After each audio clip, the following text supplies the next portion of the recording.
Especially Friday کے لیے، جمعے کے دن کے لیے۔ بڑی مشہور حدیث میرے آقا علیہ الصلوۃ والسلام فرماتے ہیں جس کا مضمون ہے کہ جو کوئی شخص جمعہ کے دن 200 بار درود پاک پڑھے اس کے 200 برس کے گناہ معاف کر دیے جاتے ہیں۔ اب یہ کتنی پیاری حدیث ہے۔ ایک اسی طرح کی حدیث یہ بیسیکلی کثرت سے بتانے کے لیے، انکریج کرنے کے لیے کہ درود اس دن زیادہ پڑھے جائیں۔ گناہوں کی معافی کا ایک ایسا سبحان اللہ سلسلہ ہے۔ ایک اور حدیث پاک ہے جس کا مضمون ہے جو جمعہ کے دن 80 بار درود پاک پڑھے اس کے 80 برس کے گناہ معاف کر دیے جائیں گے۔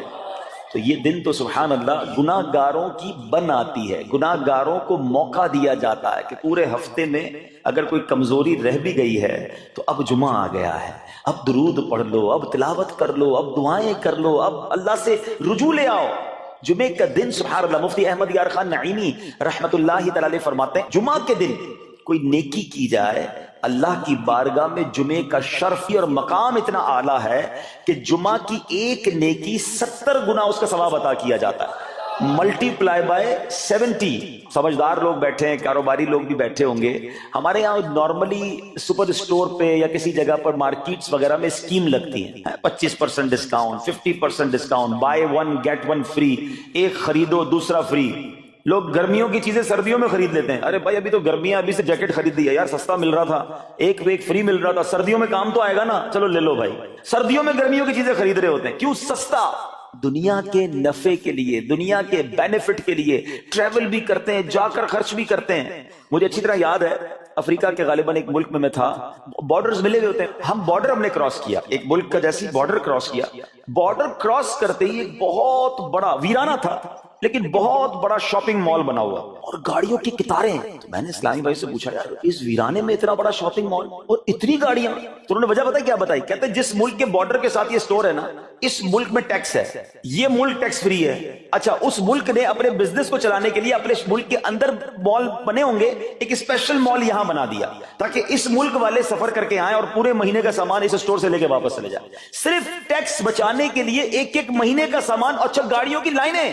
اب بتاؤ یار، ہم دنیا کمانے کے لیے، سفر کرنے کے لیے تیار ہیں، نفع کمانے کے لیے، وقت دینے کے لیے تیار ہیں۔ ہر جمعے اسکیم اناؤنس ہے، ایک نیکی کرو 70 گنا ثواب کماؤ گے۔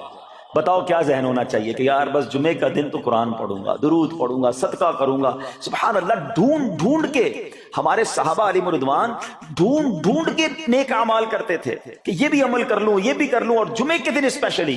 تو اللہ کرے ذہن میں یہ بات بیٹھ جائے کہ میں نے جمعے کو زیادہ نیکیاں کرنی ہیں۔ اچھا اب اس پہ میں ایک اور مشورہ دیتا ہوں۔ مثال کے طور پہ آپ نے ذہن بنایا ہوا ہے کہ یار پیر والے دن جو ہے نا میں نے کسی مریض کی عیادت، رشتہ دار ہے وہاں جانا ہے، یا میں نے جناب سیٹرڈے یا سنڈے کوئی صدقہ خیرات کرنا ہے، کسی کی ہیلپ کرنی ہے۔ آپ نے کوئی نیکی پلان کی ہوئی ہے ہفتہ اتوار پیر منگل میں، تو کوشش کر کے اس کو جلدی کریں اور فرائیڈے میں کر لیں۔